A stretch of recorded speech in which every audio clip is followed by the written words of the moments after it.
active residents in the city of South Bend, which is fitting because we have a special guest and some very important information and data that I think will be helpful for us all, whether you come at this as an activist, as a public sector leader, or simply as a resident or a citizen. All of us need to be thinking about the issues that are at stake so that we can make better decisions going forward. For any community right now, I think we have a challenge in front of us in terms of making sure that there is more participation in economic growth that's happening. I can tell and do tell a very upbeat story about South Bend's growth. We are experiencing the fastest population growth in a quarter of a century. We're seeing investment in our city like we haven't seen in a generation. But that story is not complete if we don't also face the fact that there are a lot of people who have been left out or who do not feel that they've been able to participate in that growth. I'm fresh back from 2 very inspiring days with former President Obama, who gathered about 300 community leaders and activists in Chicago earlier this week to talk about the biggest challenges that face our communities and what we're doing about them. And the theme that came up again and again and again is inclusive economic growth. And that is the challenge before us. We now have a new tool in our toolkit for dealing with those challenges and making that possible. And that is a data set and a piece of research that's going to be presented to us this evening. I want to thank Christina Brooks, our Diversity and Inclusion Officer, for having the idea of reaching out to Prosperity now and making sure that this became possible. It's another example of South Bend getting something that is usually reserved for bigger cities. This is the first time that this kind of work has been done for a community our size, but I think that everyone will agree that it was well worth doing. Without further ado, because I want to make sure we hear as much information as possible from our presenter, followed by an opportunity for a community discussion before we wrap things up. So I'm going to introduce our speaker and turn it over to him to present his findings. We are very fortunate to be joined by Dedrick Asante-Muhammad. He is a senior fellow on the racial wealth divide at Prosperity Now. He is responsible for strengthening outreach and partnership with communities of color around the country, as well as building the path-breaking analysis on the racial wealth divide at Prosperity Now. Prior to that, he was at the NAACP, where he was the Senior Director of the Economic Department and Executive Director of the National Financial Freedom Center, and has a great deal of civil rights experience, including working at Reverend Al Sharpton's National Action Network as a crisis coordinator and then National Field Director. And prior to that, working at United for a Fair Economy on also researching and advocacy around the racial wealth divide. So I want to thank you for taking an interest in our community. And without further ado, please give a good South Bend welcome to our speaker.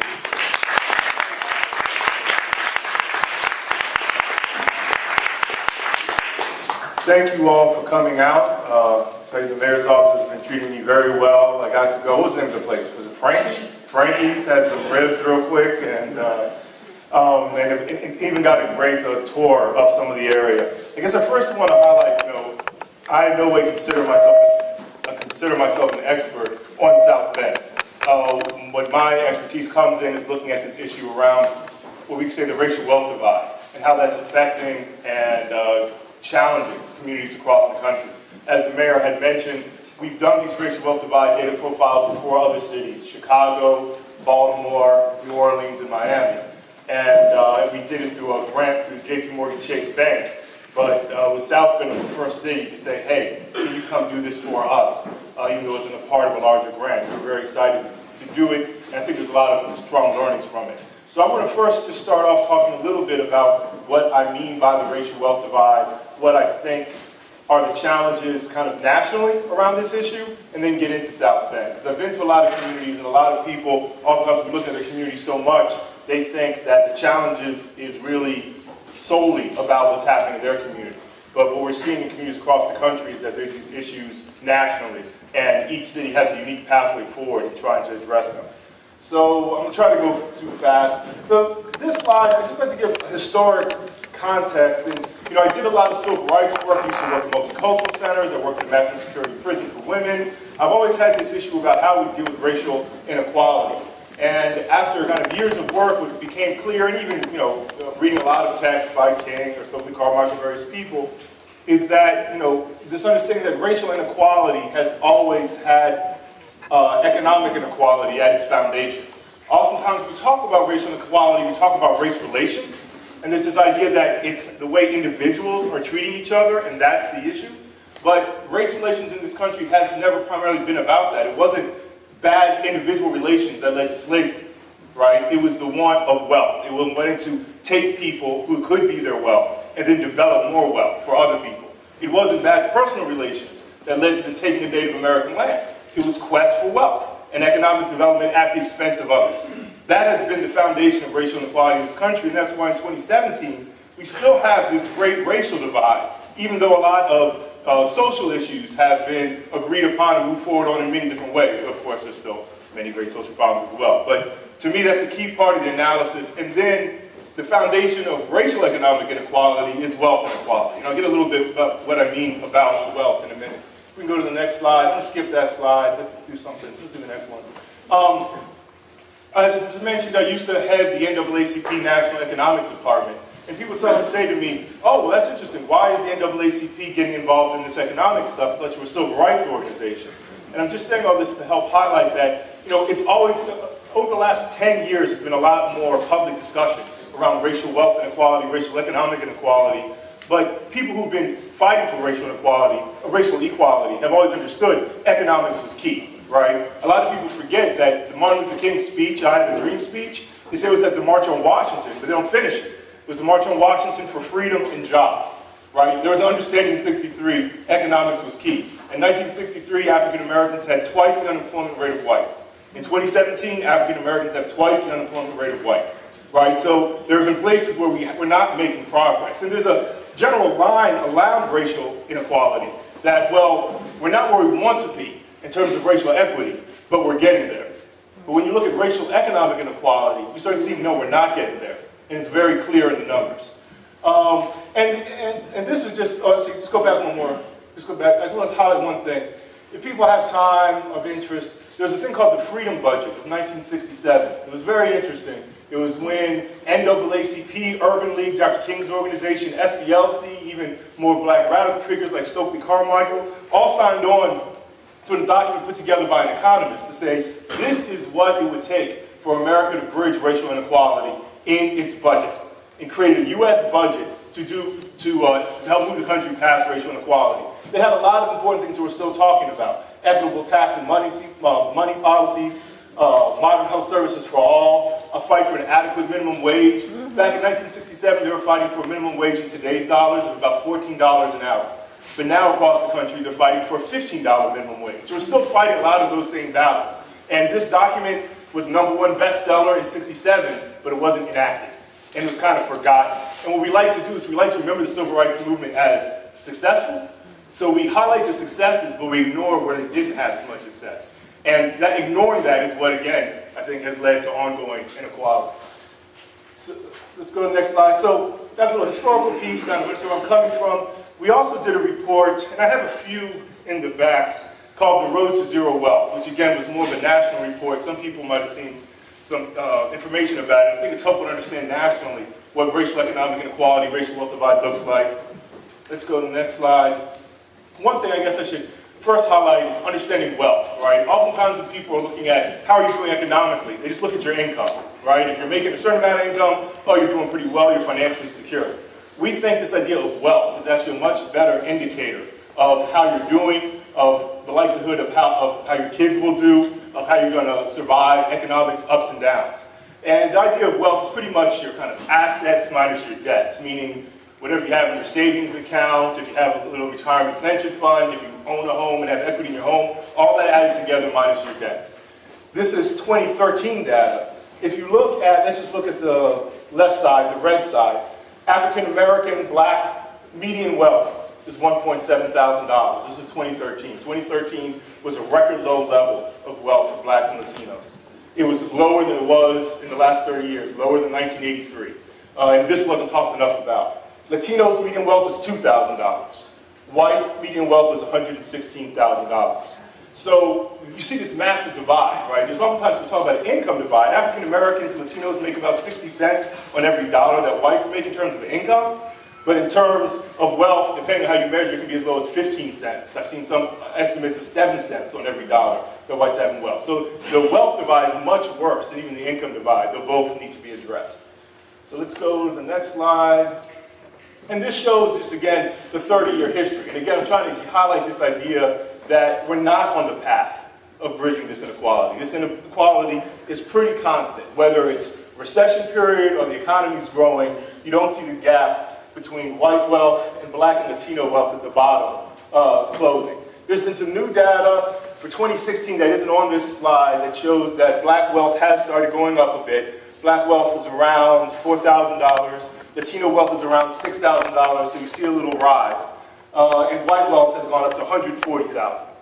So, right? So even when we're all going up, people are going up at very different rates. And so we're not on any path of racial wealth inequality. And I think racial wealth equality, and I think one of the greatest challenges is black and Latino wealth is so low. It's one thing not to be equal to somebody else, but when you're kept at constant asset poverty, it really means there's very little economic progress you can expect. And that's what we've been dealing with, again, for 30-something years. You can go to the next slide. Median wealth, again, to help understand the difference between wealth and income. Oftentimes, when we deliver services, we're like, well, if you're poor, you're kind of, we're all poor, we're all the same. But at every income level, you see massive disparities in wealth. I know you can't read this that well, so I'll say it out loud. It is in the graph. For like the poorest Americans, those making about less than $18,500, whites have a median wealth of $3,000. Now that's not that much money, right? But black and Latinos have a median wealth of $0, right? There's a difference between having a median wealth of 0 and a median wealth of 3,000. You saw in my previous slide, in 2013, the median wealth for all African Americans was $1,700. So the poorest 20% of whites had almost twice the wealth of the median wealth of African Americans as a whole. So again, just showing this great wealth inequality. And I thought for South Bend, that this category here, 18,420 to 37,000, that covers a good amount. Median income in South Bend is like $36,000 or something like that. The median wealth for blacks and Latinos is under $500 in that category. So that would cover the majority of people in South Bend. And the median wealth for whites is about $40,000. And $40,000 is not a whole bunch of money, but it sure is a lot more than $500, right? And it sure puts you in a different economic position. I didn't bring the next slide, but let me just highlight, because sometimes people try to say also, education will solve it all, right? But we're quite clear that education doesn't solve it all. The median, this is nationally, the median wealth for whites with a high school diploma is around $64,000. The median wealth for blacks and Latinos with a 4-year college degree is about $32,000. So whites with a high school diploma have twice the wealth of blacks with a 4-year college degree. Now, I don't want to confuse people. Blacks with a college degree still have more money than blacks with a high school diploma. So don't say forget the college degree. You're still going to be better, but it's not closing that racial wealth divide, right? And we can get a little bit, why is that the case? Let's go to the next question. I'm trying to make sure I don't take too much time here. Let's skip that slide. I can talk about that another time. So one thing, I'll just bring a little bit of national policy. One thing that Prosperity now talks a lot about is, because people say, well, how do you deal with this big issue? Like we don't have money to, well, actually, let me step back for a second. A lot of people don't understand, how did whites get a median wealth of 100-something thousand, right? How did whites develop a firm middle class? And America hasn't always been a predominantly middle-class country. And it didn't just happen by accident. It happened through massive investment.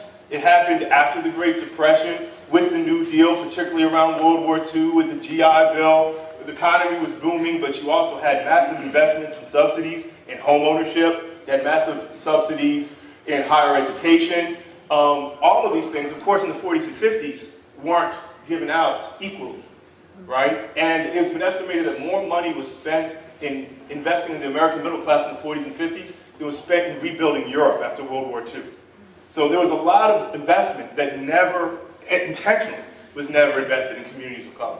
And this is part of the reason why where we're at because there's never been the will to say, well, now we're going to build a new middle-class economy that includes everyone. We've never done that. And that all relates, sorry, go back to the previous slide, say how that relates to this is that it's not only just that we did something that was exclusive in the past, we constantly are reinvesting in wealth inequality. America spends over $650 billion a year in asset development, right? The problem is most of that money goes to the already wealthy, and it goes through tax codes, tax deductions, these types of things. And if you look at a current tax code, this is before changes that are being suggested now, the average millionaire is getting about $147,000 of benefits in asset development investment, right? The average working class family is getting a little less than $200. So, one of the things we could do is we could stop investing over $500 billion a year in concentrating wealth, right? That doesn't mean we have to raise taxes. That's money we already spent. So we spend money in maintaining the inequality that exists today. So I just want to highlight that point. Now let's get to South Bend. This is, again, the racial wealth divide profile in South Bend. Hopefully they were passed out. And, it was very exciting to do South Bend. We hadn't done a city the size of South Bend. And I think South Bend says a lot about whether you're a bigger city like Baltimore or even Chicago. I don't think people understand how similar a lot of these former industrial cities, similarities are dealing with. The main thing, actually let me look at my notes to make sure. I think the main thing I wanted to talk about on this slide was the unemployment rate in South Bend. What you see here, and again, this is 2015 numbers. I think the unemployment rate's a little bit better now. Most unemployment has gone down from 2015 to 2017. But you see, one interesting thing about South Bend is that the unemployment rate, at least in 2015, it was lower for whites and blacks in South Bend than it was nationally, right? Just a little bit lower. And nationally, it was like 5.1% for whites. For blacks in 2015, again, it's changed now. It was 11.3% unemployment rate for blacks. So it is interesting to me that a place that is not known for being a super rich place still had a fairly low unemployment rate relative to the national numbers. What's also interesting, though, is that Latinos was one of the few groups that actually had unemployment rate higher than the national average. The national average nationally was 7.6%. It was 9.5% in South Bend, which I'm still trying to figure out really what that means, looking at some of the data. I just wanted to highlight that. Let's go to the next slide. This slide, and two, the point of this whole report is trying to give some detailed economic information in a way that you can quickly look at and quickly, get some basic understanding about. And I think South Bend is an interesting place in that it's a fairly diverse city: 54% white, 27% black, 14% Latino, 1% Asian. One of the, I think the biggest challenges in South Bend is the low median income, right? And it's lower for everyone. And for white Americans in South Bend, it's about $41,000 median wealth. Nationwide, it's about $60,000. So significantly lower in South Bend than nationwide. But, and in some cities I've seen when you have whites who are making less than they do nationally, it helps bridge racial income inequality. But that's not true black, white, and South Bend, because black income is so low. It's $21,000 median income. So actually there's a greater disparity in South Bend than there is nationally, right? Whites make about twice as much as blacks in South Bend. Asian Americans, it's a small population, 1%, but it is fascinating that Asian Americans' national average income is $70,000, and in South Bend it's $31,000. So you have a much, very different community. Though it's 1%, maybe because it's so small, it's a little bit of an aberration.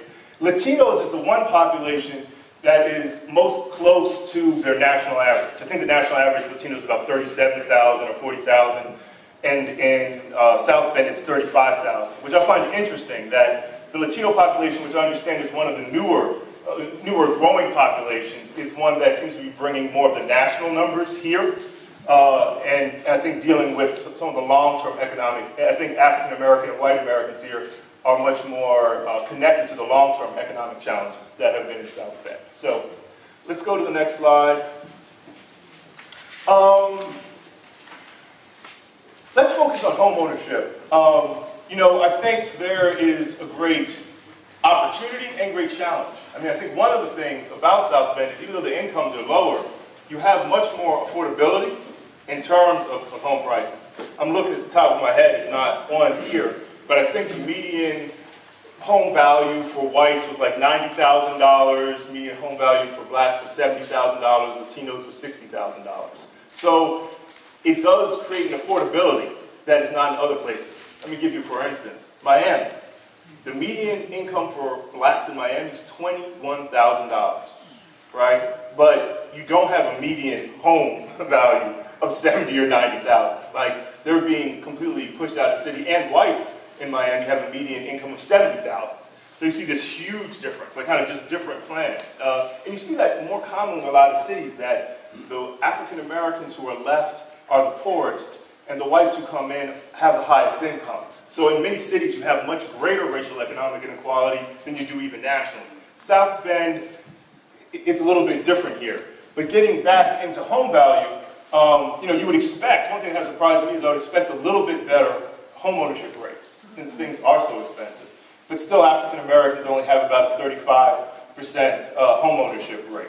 But I think, one important piece, and I was talking to the mayor about this, what's also interesting is that they have a thing where it's how expensive is your rent compared to how cost burden. Cost burden renters are cost burden homeowners. And the idea is that if you spend more than 30% of your income, you're a cost burden renter. If you spend more than 30% of your income on mortgages, you're a cost burden homeowner. You're much more likely to be a cost burden renter than a cost burden homeowner. And so, I think there is some opportunities about how, what are the opportunities to take advantage of the low value of homes and make people who are renters into homeowners, even with the low income, because homeownership is really one of the primary ways that people create wealth. And I think that should be an interesting conversation, too, about what does it mean to develop wealth? Because I think there's a lot of false stories, just like false stories about how did America have a strong middle class. People just think they just worked hard. People worked hard way before the 40s and 50s. People worked hard after that. It wasn't just people worked hard, right? It was intentional investment, economic development policies. And that's kind of the whole story of all of this, which I'll jump to and then go through a few more slides and we'll take questions. I've never seen anywhere in the country where you just had economic development and then it brought in the low-income people, it brought in minorities just on its own. If it's not intentionally designed to bring in groups who are in asset poverty, development means they develop poor people out as the city starts growing. And that's I'm very critical of a lot of development because I don't really care if that's not impressive to bring in a whole bunch of rich people and then say, hey, look what we've done to the city. You just pushed out some people and brought in others, right? Rich people always doing well. Oh, the education scores have gone up. Oh, yeah, because you brought in rich kids. Like, it's not hard, right? But it's done all the time. So what I am interested in is true community economic development that can say, yes, we will bring in some more higher income people, but we're also going to integrate the people who've always been in these cities into the economy and really do something. And I think that's what, that's what I'm looking for, and that's what I'm hoping that some of this work can help a place like South Bend have an intentional economic development policy that looks at racial wealth inequality. Because I think if you don't look at the racial wealth inequality, you're not going to do development that's inclusive of everyone. I'm going to try to get to I'll skip that. I want to talk about unemployment. The only thing I'll say about population change over the last year, people are familiar that there's been a decline in population from the 60s to today. But what I found most interesting, I didn't quite understand, was like Chicago has had population decline from about 1950 to today of 1 million people, right? Baltimore's had a decline, which I was more familiar with, of 300,000 people. Industrial cities across the country have dealt with this, and no one has figured out, because the reason, let's also be clear, the reason people came to South Bend or Chicago and have is not just because it's a beautiful, great place. So South Bend seems very pretty and seems like a great place, but that's why people came. They came because of economic opportunity. That's one thing I like to get at too. Is I live close to Baltimore. People in Baltimore beat themselves up about people in Baltimore are nothing. We're not trying to do anything, and it's just like it's so contrary to history. The people who came to Baltimore came because of job opportunities and came to work hard in the factories. They were hard workers. The people in Baltimore didn't change. There weren't jobs anymore. People in Baltimore just didn't get lazy. I don't want to work anymore. No, the jobs moved. And what has been happening throughout industrial cities across the country, working class people have always been willing to move across the country for new job opportunities. But it's not clear where we move to. Because there's not a new plant someplace else. It's just the plants, have been closing down. So, I was saying all this to say that South Bend really does fit in the context of a lot of these other big cities where they're all looking for ways to deal with these issues. This is in the data profile. I won't get into this, but places like Baltimore have developed things like 10 essential questions for policy development, review, and evaluation. And I wanted to share that people are looking at, these are things that we need to look at every step of development, whether it's home ownership, job opportunities. How are we making sure we're being intentional and being racially inclusive and dealing with low-wealth communities? Let's skip to the next slide. Let's skip that. Let's skip that. I won't talk much about this, but I'm interested in talking with the city later. We do work with nonprofits on the ground, and I think one thing that can be helpful is also people's understanding, individual understanding of wealth. A lot of people think wealth is having $1 million house, right? Or having a really expensive car, which is actually just debt, right? It's not wealth at all. It's actually taking away your money. But wealth should be looked at as an asset. So it can be an extra $500 in your saving account, right? But there's also non-financial assets, like a safe neighborhood, right? A decent public school system, right? Having health insurance. And our country does, some things very well, but we have this weird thing where those who have the most individual wealth is where we provide the best community assets. So people who already have the most individual wealth will also get the best public schools, right? We'll also get the safest neighborhoods, instead of saying, well, the people who have the least individual wealth, they need the most communal wealth, And so how do you develop economic programs that deal with those issues? And so we've been working with groups and trying to help them understand the wealth building ladder and really understand what does it mean, because a lot of people who spend their whole career studying financial education, wealth building, they still look at, you make $40,000, so you need to do this. But if you're making $40,000 and you have a median wealth of $500, you need to do something different than $40,000 and assuming they have a median wealth of $100,000. So everybody has to redevelop their own programs and economic plans, and I'm looking at sharing whatever we have learned with the city as well as developing kind of these asset development ladders and helping people understand. Again, the challenging thing about wealth is, too, it's a long-term project. Right? And some young people are like, I have my long-term project in 5 years. This has been going on for hundreds of years, right? And it doesn't mean it takes hundreds of years to develop wealth. I'm just saying it takes 20 years for most Americans, white Americans, to develop significant amounts of wealth, right? And so how do we have a long-term plan that have short-term immediate goals? And understand a really big step toward wealth is getting a job that has some benefits, that has a matching 401k plan, right? These are things that you're not going to all of a sudden have big money in the bank, but you're on a long-term process to actually having savings and having a good financial future for your family. And I think I'll just highlight, you can go to that slide. I'll highlight that this is where you can get some more information. I'm talking about a lot of different things, talking about South Bend nationally, but if you want more information, you can go to the Prosperty website. We have a podcast called Race and Wealth. We talk with different local practitioners and scholars about race and economic inequality. And we have a Facebook page called Bridging the Racial Wealth Divide, where we highlight news articles that come out every day around racial economic inequality. People want to get more information on it. But I will stop now. Thank you for at least look like you're listening, and look forward to having some questions.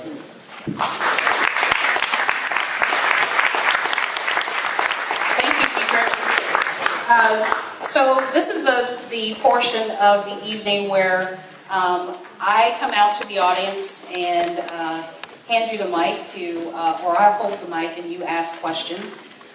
We have two people here that are very well versed in some of the questions that you may have this evening. So I'll try to make sure that I hit both sides of the room, and I would ask that you ask one question to give other people in the room an opportunity to ask their question as well. If there's a follow-up, I ask that it's brief, but one question so that we can get to as many questions as possible. So I'll start with Mr. Brown.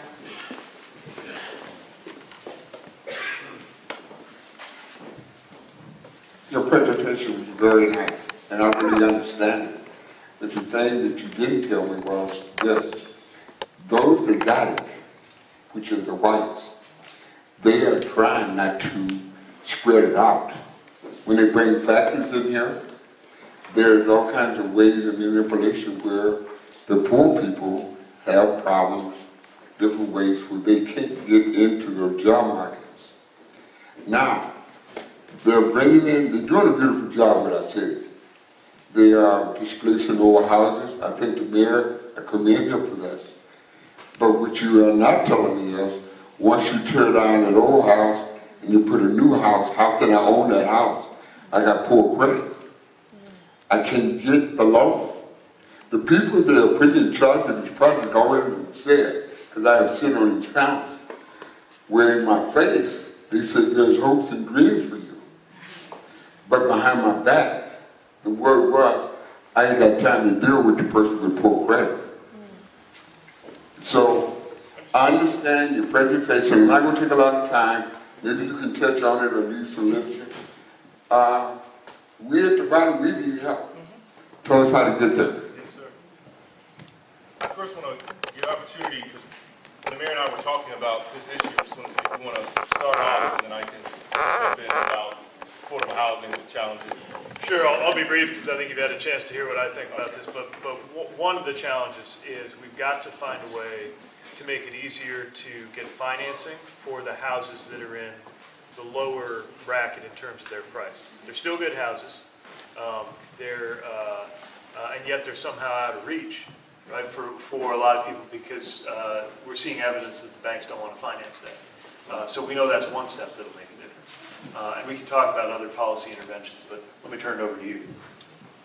Sure, and I'm not saying anything that radically different other than, again, it was 20-minute conversation, so I didn't get any detailed plans about anything. But again, the majority of whites didn't become homeowners until there was a whole new way of financing homes that made it affordable. The majority of blacks and Latinos will not become homeowners until the government says, yes, we are willing to do subsidized lending, secure lending, because both communities want to be homeowners. When there's opportunities to do it, they try. And, some of the mayor, I think it is interesting, some issues in South Bend, because honestly, a lot of the big banks don't even want to deal with a $60,000 mortgage. They don't feel like they're making enough money.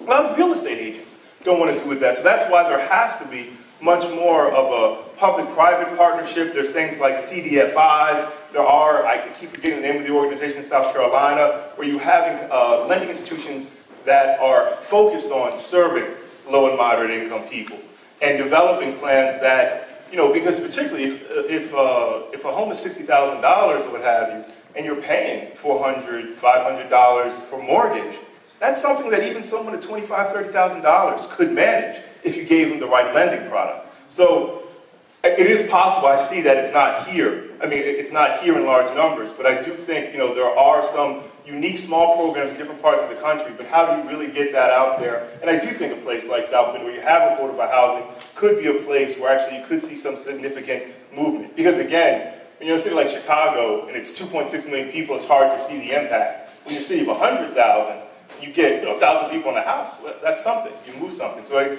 there are models, and I will be talking to people from the mayor's office about what I can share. But I will admit, it hasn't been clearly laid out. People are looking for that type of solution. I don't mean to keep talking.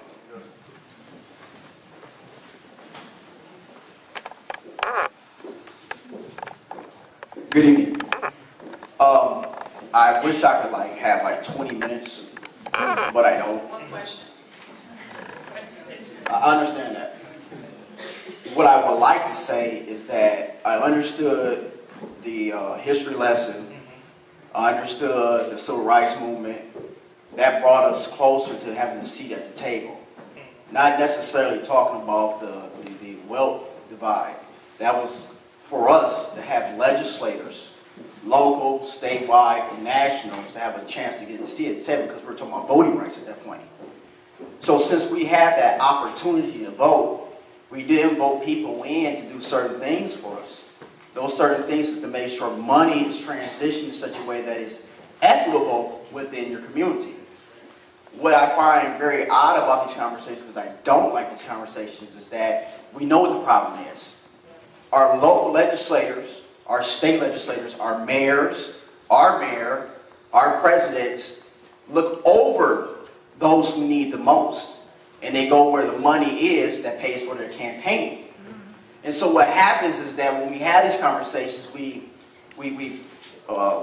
have these thoughts of grandeur that this is going to change things, when in fact those who are deciding on the budget decides who gets the lion's share of what goes on in your city or in your state or nationally.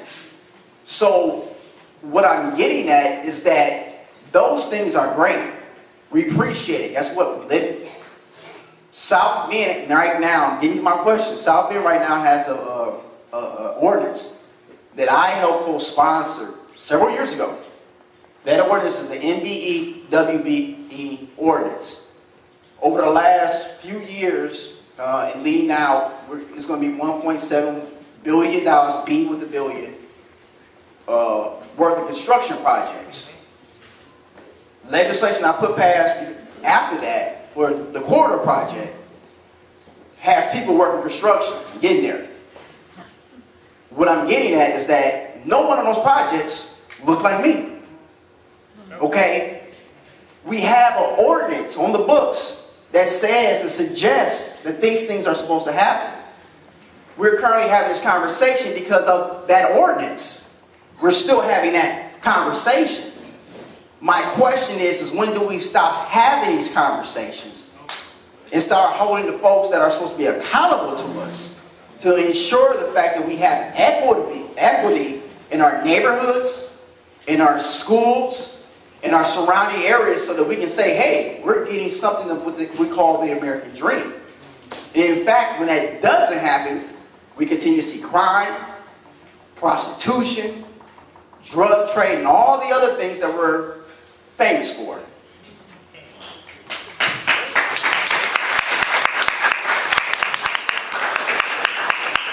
So, I mean, again, I don't know the politics here per se, but generally what you're saying, I'm not that much disagreement with. I mean, I'm sorry, I'm not in disagreement with. Oh, God. There is a lot around procurement issues, there's a lot around, making sure, because this isn't just true in South Bend, it's true at the federal level, across the country, where they have all of these diversity goals about what's supposed to happen when federal dollars goes to states and how many people of color are supposed to be hired. And when I was at the NAACP, we were working with Seattle and about how none of them are being met.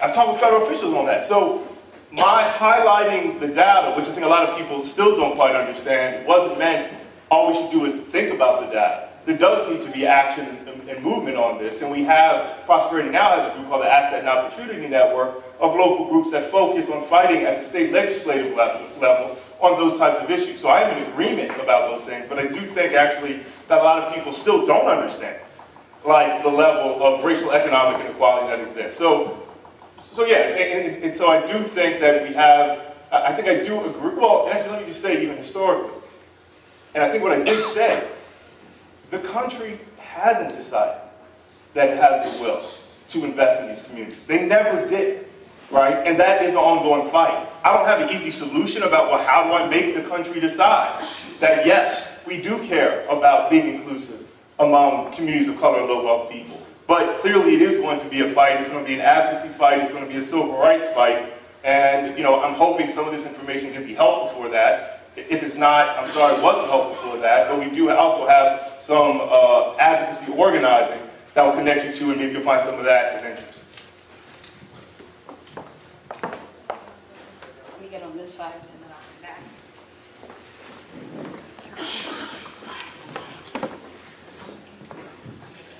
Hi, I'm particularly interested in your comment about the investments in the common resources that where our community investments, particularly schools, are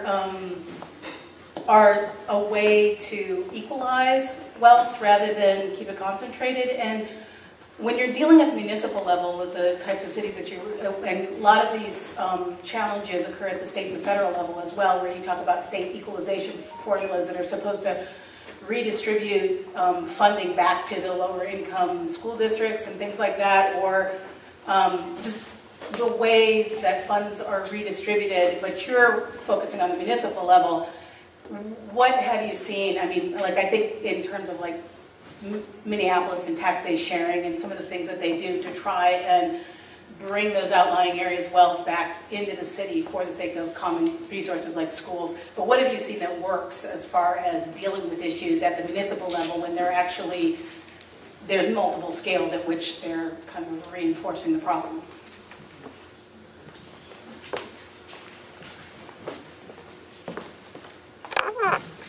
And I will highlight that, and this is depressing, but I can't point to one city and say this city has greatly bridged the racial wealth divide. Like, I really can't. Like, I've looked, I've seen some interesting, one of the closer things is a town I grew up in that was unique in that it was designed to be racially inclusive from the get-go and be economically inclusive. So they made sure that every single family home had apartments lived by, townhomes lived by it. So you had to have a multi-class, multi-racial school. And that worked for a while, but then after kind of years of the market, then people started kind of moving and having the more segregated neighborhoods. But what's been clear is the most success you are going to find is intense government policy aimed at this. Because you can have, there have been some school districts that have done some things about, and there's been talk about DC, about how there's so much wealth outside of DC and trying to tax those who live outside DC who come to work in DC to help fund the public school system. But the wealth disparity is so broad, right? Even if you manage to have a school that is more equitably funded, those kids, at one point in DC, I think the poverty rate for whites in Washington, DC was 0, right? And it was like 60% for African Americans. There were so many resources they need. It wasn't just they needed equitable funding. They needed extra funding because there was basic social services that were being put forward. And so there's important fights that have to be done at the municipal level, but we won't see, it wasn't at the municipal level that the American middle class was created in the first place, right? It had to be national, state, and local. Doesn't mean there's not really interesting things that can be learned at the city level, but I think one challenge a lot of people have with the work I do is I'm highlighting a huge problem, and I don't have an easy solution. But there isn't an easy solution. It's like fighting like 100 battles every day. But at least for me, and some people might want to give up on that, I just need to at least fight. I just need to have a better understanding of in what space it makes the best sense for me to engage these issues. So that's a little bit on that issue.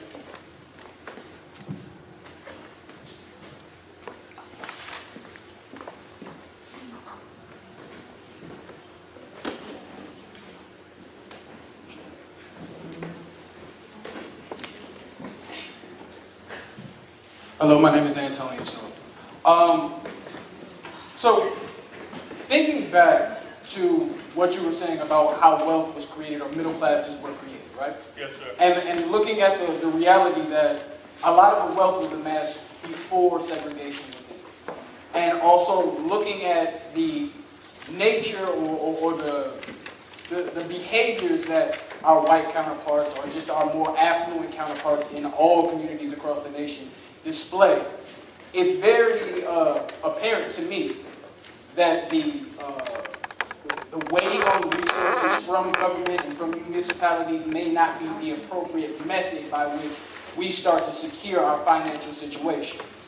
So, what I am really interested in, and hopefully this administration also takes a strong look at it, is how are we going to weaponize the group that is most disenfranchised in our city? How are we going to set up a dynamic or outfit our black population specifically, because we also struggle with being intentional with our language. So how do we re-equip or retool the black community to get out there and procure resources just like our white counterparts have? A lot of what we see in America is, for lack of a better term, imperialist or colonialist. We go into different areas and we go there and we try to fight for resources inside of those spaces. But then we bring those resources back home. What we've been experiencing here is an extreme amount of brain drain, where a lot of our graduating population is just exiting the city like water vapor, like they're just gone. So if you happen to have some really good strategies or just a few best practices for wealth procurement outside of utilizing municipalities, or good steps that Pete can look at to say, okay, I'm going to invest dollars in those spaces in order to make sure that the black community has an ability to fight for itself, that would be awesome. No, thank you for bringing that up. I'll speak loud until the microphone comes. Can you hear me? All right. So, there are two projects that the Racial Wealth Divide Initiative Prosperity now is doing work on right now. We have a thing called Building High Impact Nonprofits of Color, and we have it called the African American Financial Capability Initiative. I don't want to minimize the importance of policy. That is correct, but you're absolutely right. You can't wait 5 years, 2 years, 2 months, what have you, until this magic, until all these policies are passed, right? So most of the work we actually do on the ground, because we're not the policy team, is part of our analysis of racial wealth inequality it's not that individuals have such asset poverty, or that their households have such asset poverty, that their entire community has asset poverty, right? And this asset poverty is also reflected in the institutions that are, in black institutions, in Latino institutions. We've done, some analysis about, after the Baltimore Rebellion, there was also about all this money coming into Baltimore to help the people of Baltimore. And I was talking to my friends who were living in Baltimore. Well, so is your nonprofit getting funds? No. And then I was finding, it was the people who live out in the suburbs who weren't from Baltimore, who were, so like the foundations even, that say they're addressing these issues, still are giving money disproportionately to white nonprofits where the people live outside the community, and then say, well, we gave $1 million to help Baltimore, $10 million to help Baltimore, but Baltimore didn't get better. Because most of the money went to salaries of people outside of Baltimore. I'm saying that to say, so we've had a project called Building High Impact Nonprofits, called the African American Financial Capability Initiative, to help highlight to foundations, to city leaders, if you're saying you're serious about investing in these communities, you have to use our own institutions. And the media response is, well, they're not high capacity enough. They can't be high capacity if they don't have funding, right? Like that's how you develop. So what can we do? We've been developing projects of bringing some of the best trainers in the country, connecting them to some of the foundations to try to help strengthen the capacity of these local nonprofits who usually are most connected to the communities, most likely to employ the people who are living in those communities. So, and we found that, one lesson that might be helpful with kind of the nonprofit organizing is that many of our nonprofits and businesses are so small, right? We can focus in on one little area, but our people need a whole bunch of help. And it can kind of be frustrating because you're doing your one little piece, but it's not moving their life enough forward. So we've been working with these nonprofits of color in 4 cities and then black nonprofits in 6. How do you partner with other black nonprofits or people of color? So you can't bring in a whole nother staff, but if you're doing job placement, but then you need housing help, you can work with an African American nonprofit that's doing housing help, and you can strengthen your capacity by connecting and by building. And then too, that helps create a stronger voice where when they start saying they're going to do something for some city, that they're more likely to have to include you because you're united. Because too oftentimes, our nonprofits are set against each other. Well, I like this nonprofit, and if you're on my side, then you get the money. So everybody's trying to individually succeed instead of collectively succeed. So that's some of the work we're doing, and I can share more about some of the learnings that we're doing. We are excited that we have about 60 nonprofits of color, about 40 African American ones where we're working with. And one of the best things about it is we get to learn exactly what they're doing on the ground. And because every city has a whole bunch of different things that they need to be doing. So I'll let you share more information with you, but those are 2 projects we're working on doing with that. In the interest of time, this is going to be the final question, so we can hold us accountable for the time that we said that we... Can we do these 2 and see both of my hands up, and I'll just answer both of them at the same time? 2. I didn't say it was 4. I can wait. I'll stay after if people want to talk to me. Yeah, I think both for a little while, Mayor Pete and Dedrick will be available after this is over. So I'm gonna, because I did not get to you, and I will come back through. Okay. Hey, nice to meet you. Thank you for your presentation. I just want to speak on behalf of a young person that's here and trying to create wealth. The numbers are very disheartening. You know what I mean? So I want to know what exactly we can do to create wealth for ourselves in a city where jobs aren't available for us, or it's factory jobs. I have a college degree. I don't want to work at a factory, but if they're making more money at a factory, you know what I mean? It's just, I don't understand how,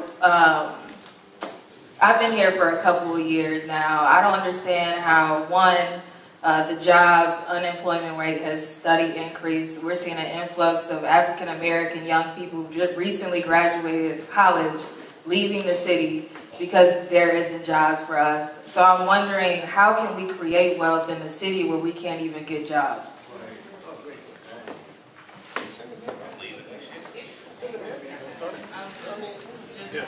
Well, the good news is the unemployment rate is down, and it's down in this city, and I think we'll find that it's come down for black residents as well as it has come down for white residents. But that disparity is still going to be there, right? So I think we will find when we pull the 2017 data that there's still twice as high an unemployment rate for black residents as there is for white residents, roughly, and that's obviously a problem. But we are creating jobs at a very fast pace. Right now, a lot of factory work employers, for example, who pay well, are saying that they need to find people ready to work there. So then the question has to be, okay, if there are really people here who want a job who can't get it at these employers, where's the breakdown? One of the ways we're trying to address that is through the Pathways program, which is supported by community investment. And we're going to need to retool that if these gaps are still happening. Because that's, the whole point of that is to make sure we smooth out those gaps. The other thing we have to do is simply create more of those opportunities to begin with. And one of the best ways to do that is for there to be new enterprise and small enterprise owned by members of the minority community. That's what we're trying to achieve with things like updates to the diversity purchasing policy of the city. That's what we're trying to achieve with things like the partnership with minority chambers here to build up entrepreneurial experience among residents of color. And we're going to have to come together and find more ways to do that, because the strongest sign that somebody's going to create jobs here is that that company grew here. And as Dedrick said, institutions, whether they're companies, nonprofits, or government, are more likely to employ people from the communities we're concerned with if they are guided or led by people from those communities. And I will just add to that, I mean, your analysis is correct, right? You're not creating wealth if you don't have a job, right? That's just as obvious you knew that was correct. But it's weird how that basic knowledge, sometimes people forget in the wealth development field, because they get so focused on home ownership, they forget that obviously can't have a home, you have regular income. But I will note too, I think programs connecting people to job opportunities are essential, because people will say there are no jobs, but whites with a high school diploma will have a higher employment rate than blacks with a college degree. So there were some jobs, but they weren't. But the people, the communities who are most disenfranchised aren't connected to them and aren't getting them. And I think that's, I'm not familiar at all with the programs here, but that is what has to happen. Is you have to make sure that the jobs that do come are connected, and also too, you have to. This is a big issue with Baltimore, when you're kind of luring companies to come to your city. They're luring companies, but they're not saying, well, so many jobs have to go to local residents. Because we're seeing that in Baltimore. Oh yeah, big plant come, but then they bring in a whole different workforce. And that's not helping the people of Baltimore per se, I mean in large numbers. So, and so you do need strong, intentional programs that are making sure, because again, jobs are oftentimes being created even in struggling communities, but our people don't get them. And so I think that is the space. It's how you do the advocacy and make sure that your communities are getting it. Final question.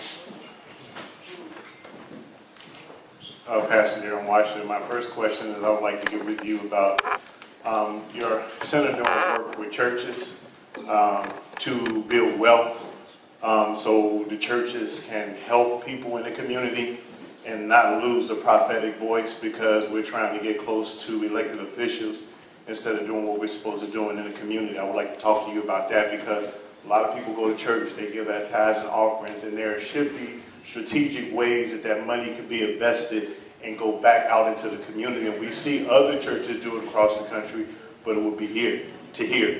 Mayor, to you, my question to you, you bring up initiatives that the administration is doing. My question to you is twofold. Number one, are you willing, based on the statistics that you have seen, Are you willing to make your administration, the people that work for you, adhere to those policies that may be set in stone? Because if you have a policy, but no one is following and enforcing a policy, it's still disenfranchisement. My question number 2 to you, as a young mayor who's white, are you willing to go to your elders, some of your people that are in corporate America, that are in places that can hire people, can give those opportunities and say, you know what, as the mayor of this city, I'm not proud of what my ancestors did, but I'm committed to making it right, and we need you as corporate America, we need you as other entities to step up and start hiring people of color in this city. And I think that's some of the best things that you can do as our young mayor, to step on Front Street on behalf of the people who elected you and say, there's a structure that's messed up, but we need you all to start stepping up, because I not only represent one race, I represent everybody. And if you can step up and do that, and I'm not saying you haven't, but it takes one white person to tell other whites who are disenfranchising people of color to say, it's not going to happen on my watch. And I'm hoping that's the kind of person that you will continue to be if you haven't already been doing it.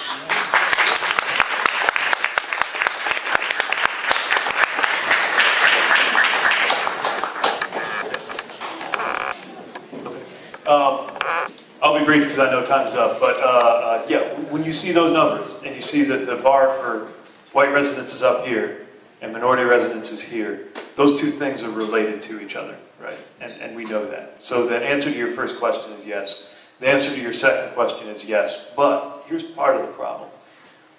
Nobody thinks of themselves as part of the problem.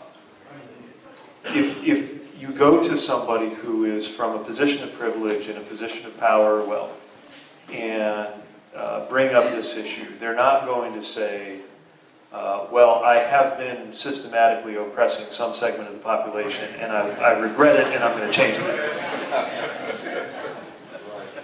The biggest lies are the ones we tell ourselves. That's for sure. And so we've got to have a dialogue among ourselves about what we're doing when we think we're doing everybody a favor, but we're actually reproducing a framework in which people are systematically being made worse off.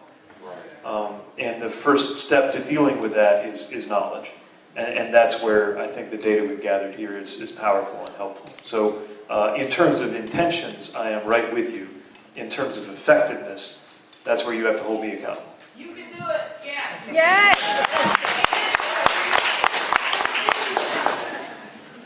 The only thing I'll add to that is that a way to help hold people accountable is that there are these things called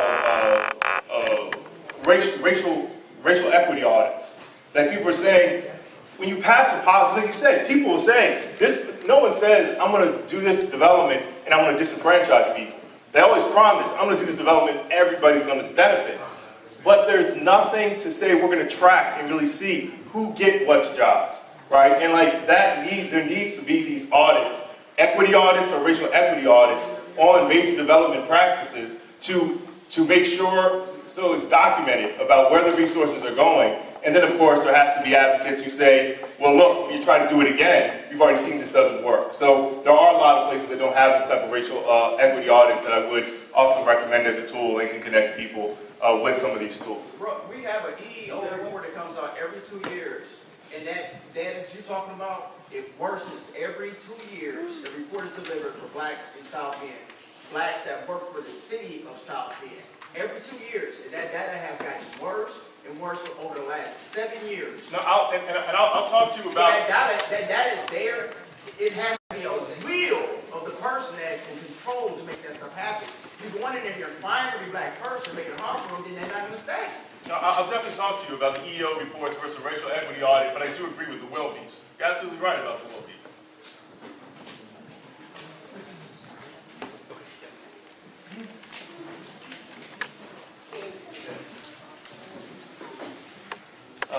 First of all, thank you again for offering this presentation. We really appreciate it.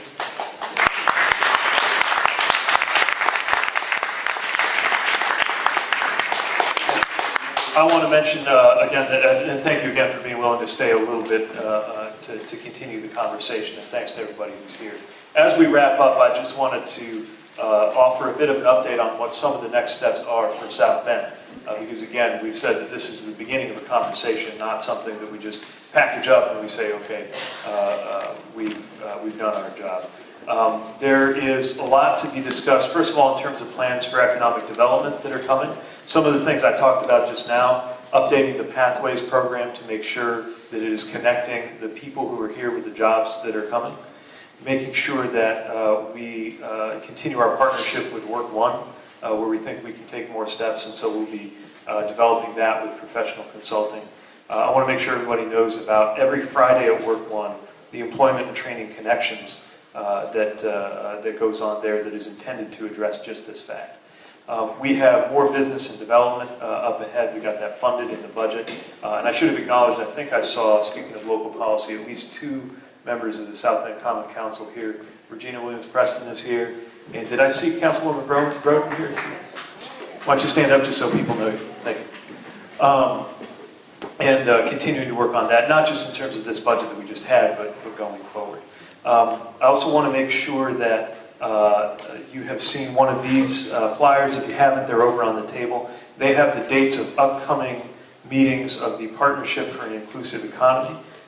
Those will be, the first one will be at Harrison on November 16th, and there are meetings scheduled all the way into June. And so those will be an opportunity to continue building on the conversation that happened here and using the data that was shared here.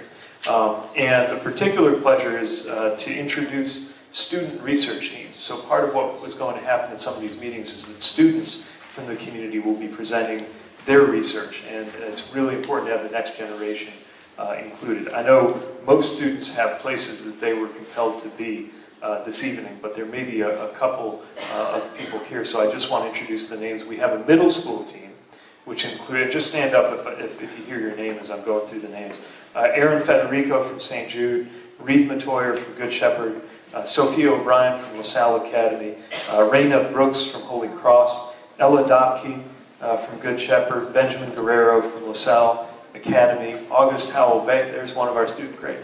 Thank you. August Howell Bay from LaSalle and Will Faber from Good Shepherd. Let's just say thank you to everybody who's part of that effort.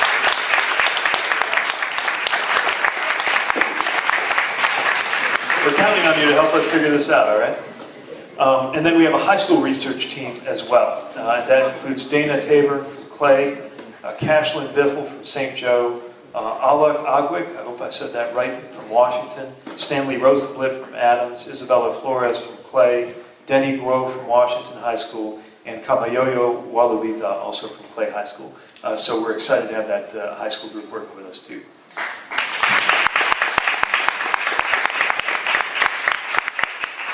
Just before, actually, I'm going to take a quick liberty. Can we get that slide back up with the policy guidance? You know what I'm talking about? Yes. I just want to mention this because we talked about how a lot of this is a function of federal policy. And as we speak, by the way, there is a tax policy being debated which could really have some impact here. But we can do things about this locally too. And so in the report that was circulated is a set of 10 questions to be asked about local policies. It will make all the difference in the world if any policy that is put forward, including anything I come up with, whether it is about transportation, whether it's about parks, whether it's about economic development, whether it's about housing, is tested against these questions. Yes. So one of my pledges to you is if you come and say, hey Mayor, question number 3 up here is how is an equity lens incorporated in tracking policy outcomes for this policy? And I don't have a good answer, then we got to go back. So I just want to mention this as one of the pieces of ammo in the toolkit that we have as a community to hold each other accountable on this. So with that, I know we've gone a little bit over time. I want to present our guest with a small gift from South Bend to make sure you keep coming back.